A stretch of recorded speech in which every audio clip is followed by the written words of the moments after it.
Yo, donc, salut tout le monde. Alors, vous me l'avez demandé, une petite vidéo sur les Camponotus maculatus. Donc, je vous fais une vidéo. Donc là, vous pouvez voir que nous sommes en fin de journée. Donc en fin de journée, dans la DC, et ben, il y a plein de mâles. Et vous voyez, ils sont tous regroupés là. Je sais pas, il y en a peut-être une centaine, 200. Vous verrez qu'il y en a partout dans l'aire de chasse. Tous les soirs, c'est la même chose. Alors, habituellement, il y a un périph'. Bien évidemment, sinon j'aurais des mâles partout la pièce. J'ai peu d'évasion, j'en ai quelques-uns, mais vraiment très peu. Donc ça se passe plutôt bien. Ils vont bientôt avoir un nouveau setup. J'aurais dû l'avoir, mais il y a eu un problème au niveau de la livraison. Clairement, donc c'est arrivé en sale état. Donc vous allez voir ça. Donc là, vous pouvez voir de gros majors. Vous voyez, ils sont énormes les majors. Je sais pas si vous voyez bien là à l'écran, mais ils font maintenant 2 cm. Bon, après, effectivement, maintenant, le problème, c'est que je ne peux plus mettre la main dans la cuve parce que vu le nombre de fourmis, donc je peux faire tout à la pince et autres, j'ai plusieurs techniques, entre guillemets, parce que maintenant, je prends une grosse pince où il y a un peu de paraffine au milieu, comme ça les fourmis ne grimpent pas. Ça m'évite de me faire défoncer les doigts. Voilà, donc j'ai un aspirateur à fourmis aussi. C'est un petit aspirateur en fait USB qui fonctionne bien. Ça me permet de récolter toute la saleté dans l'aire de chasse. Et après de pouvoir récupérer mes fourmis. Vous pouvez voir une grosse tête de major qui est mort ou qui s'est fait tuer, qui a dû se faire manger. Il y a quelques majors là. Et voilà, vous voyez très peu de mortalité sur cette année, heureusement. J'espère que ça va continuer parce que je me dis, au vu du développement de la colo, ça fait beaucoup. Alors là, vous voyez que j'ai pas mal de verres de farine noire parce que j'avais un vieux stock de verres de farine au congèle. J'aurais tout donné et effectivement, là il y a eu du gâchis. Donc vous pouvez voir que des mâles, quand je vous dis j'en ai partout, j'en ai partout. Même là, les tubes et autres. Et donc, vous pouvez voir qu'il y a vraiment du monde. Je vais essayer de dézoomer pour que vous puissiez, voilà, un ensemble. Voilà, donc c'est un peu la Tchétchénie. Alors, il y a encore quand même de l'espace. L'aire de chasse est un poil juste, donc elles vont avoir une nouvelle aire de chasse, un de ces quatre. Ça, il n'y a pas de souci, c'est prévu au programme. Et donc, vous pouvez voir que il y a vraiment du monde dans la colonie. Les mâles, pareil, il y en a de plus en plus. C'est un truc de fou. Et donc là, vous pouvez voir qu'il fait quand même 50 centilitres, donc c'est quand même, ça fait une pinte quoi. En moyenne, il fait 10 jours. Donc voilà, tous les 10 jours, je suis obligé de le remplir. Voilà. Donc voilà, on va passer au nid, pas tout nid, mais une partie, vous allez pouvoir voir. Alors pendant la vidéo, vous allez peut-être voir 2-3 fourmis en vadrouille, simplement.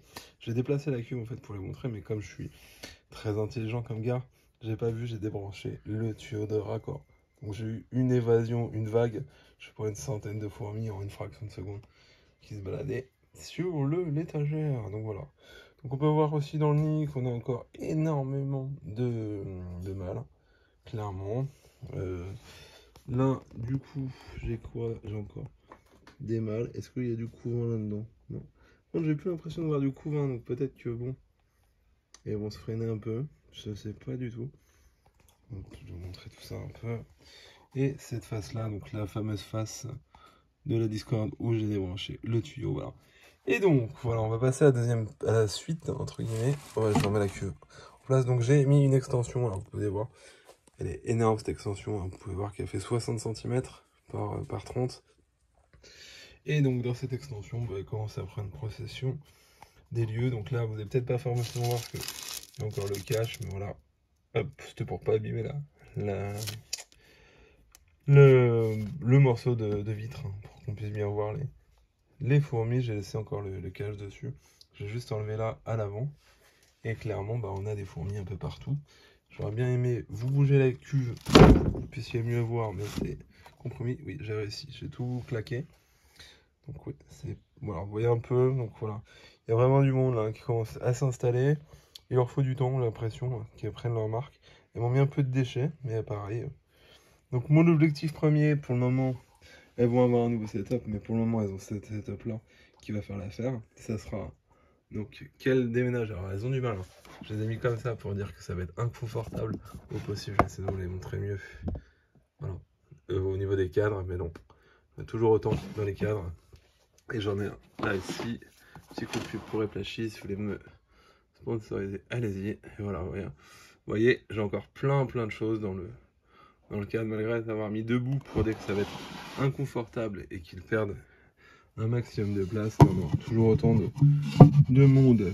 Voilà, donc vous pouvez voir, toujours pareil, hein, les majors, il y en a partout. La Gine, je la vois plus, hein, clairement, tellement de fourmis qu'on ne voit rien. Et on peut voir la différence. Vous voyez, ça c'est un très très gros major qui est sur la gelée là en train de se régaler. Et au-dessus là, vous avez un autre major, mais avec une tête clairement plus petite, hein, vous voyez. Donc on voit clairement les super majors entre guillemets, si on peut dire ça, alors parce que même si cette espèce là n'est pas connue pour avoir des super majors, on voit effectivement les majors de dernière génération qui sont vraiment bien fat. Et effectivement, je vous confirme que un major comme ça de maculatus, si ça vous chope la peau, et bah, il vous coupe le derme sans problème. Et il vous fera un petit cadeau, il vous mettra une petite goutte d'acide formique. Ça va vous réveiller, croyez-moi. Il faudra y avoir une fois, pas deux. Donc ouais, non mais après franchement, cette colonie-là, je l'adore. De toute façon, maculatus, moi, c'est vraiment une de mes compos préférées. Même si elle n'est pas forcément rare, quoi. On en voit quand même pas mal. Là, cette colonie, j'en suis fier parce qu'elle a un tout petit peu plus de 2 ans. J'ai déjà eu des mâles. J'ai fait une expérience de repro avec qui a fonctionné. Il faudra que je vous en parle, mais j'attends d'être sûr de moi. C'est-à-dire, je voudrais renouveler l'expérience pour être sûr de mes paramètres. Mais effectivement, j'ai réussi à sortir cette année sur un lot de 10 princesses que j'avais reçues. Eh bien, j'ai réussi à en faire deux. Deux qui sont vraiment fécondées, hein. Et tout ça, ça a été fait en captivité. Voilà. Mais j'attends vraiment d'être sûr de mes paramètres, du moins être sûr que ce n'était pas un coup de chance. Et après, je vous ferai effectivement l'année prochaine, je pense carrément un tuto comment faut faire.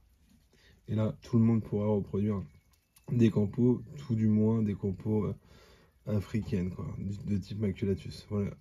Là, vous avez pu voir, je pense, je l'ai raté, du transport social, une ouvrière qui avait un mâle dans les mandibules et qui l'emmenait. Alors les mâles, ils tiennent bien hein, quand même. Après, je me dis, vu le nombre de mâles que j'ai, ils tiennent vraiment bien, quoi. Voilà. Donc, je suis vraiment content de cette colonie, je les aime beaucoup. Alors, ils m'ont bien ravagé. Alors, je vais dézoomer et je vais essayer d'articuler surtout. Ils m'ont bien ravagé quand même l'air de chasse. Hein. Tout ce qui était faux arbres et tout, ils ont tout bouffé, quoi. Là, vous voyez. Hop là, vous pouvez voir quelques couleurs de une huile de paraffine, pas forcément joyeux, mais pour le moment, c'est comme ça. Et donc là, on a, comme je disais tout à l'heure, des mâles. Je vais rezoomer dessus pour essayer de vous les montrer au mieux. Mais là, on les voit super bien. On voit même les nervures des ailes. C'est vraiment une colonie top. Voilà. Donc pour vous rappeler, hein, conditions de maintien des Camponotus maculatus j'ai fait 4 localités différentes et les 4 se sont maintenus pareil. C'est-à-dire que fondation en tube avec tube standard bien chaud. C'est-à-dire 30, 32, voire même plus si on veut. Mais déjà 30-32 c'est bien, ça se développe. Après, une fois que la fondation est développée, à partir de 50 ouvrières, même avant, hein. À partir de 10, vous pouvez les mettre en nid, mais le mieux c'est d'attendre. À partir de 50 ouvrières, vous les mettez en nid sec. Alors, ça peut être un nid en plexi, en béton, en bois, ce que vous voulez, un nid sec avec un gros abreuvoir dans l'air de chasse. Il se déroule et bien chauffé, et surtout nourrir cette espèce-là adore les insectes. Elle bouffe les insectes à mort. Elle mange tout ce qui est liquide sucré. C'est pas une espèce difficile, hein. Franchement, elles sont super voraces. C'est vraiment une espèce vorace comme il n'y a pas. Il n'y a pas photo. Vous voyez, là, j'aurais mis une jelly juste avant de démarrer la vidéo. Eh bien, je peux vous assurer que demain matin, au réveil, il n'y aura plus rien. Et elle sera vide. En plus, c'est un goût miel pour celle-ci. Donc, elles vont en faire qu'une bouchée. Voilà. Donc surtout ça, donc température assez chaude, ni sec, beaucoup de nourriture, et puis roulin, ça va se développer logiquement tout seul. Ça peut être un peu timide au début de fondation, donc il n'y a pas d'ouvrière, mais une fois qu'il y a des ouvrières, alors là, hormis problème sanitaire ou autre, mais il n'y a pas de raison, ça va se développer. Ça c'est clair et net. Voilà, c'est une vidéo un peu longue, j'espère que ça n'aura pas été pompeux. Voilà, j'espère que ça vous a plu. Merci de m'avoir regardé. Je fais un gros bisou. Salut! Et voilà une trophalaxie pour vous dire au revoir. Salut, salut.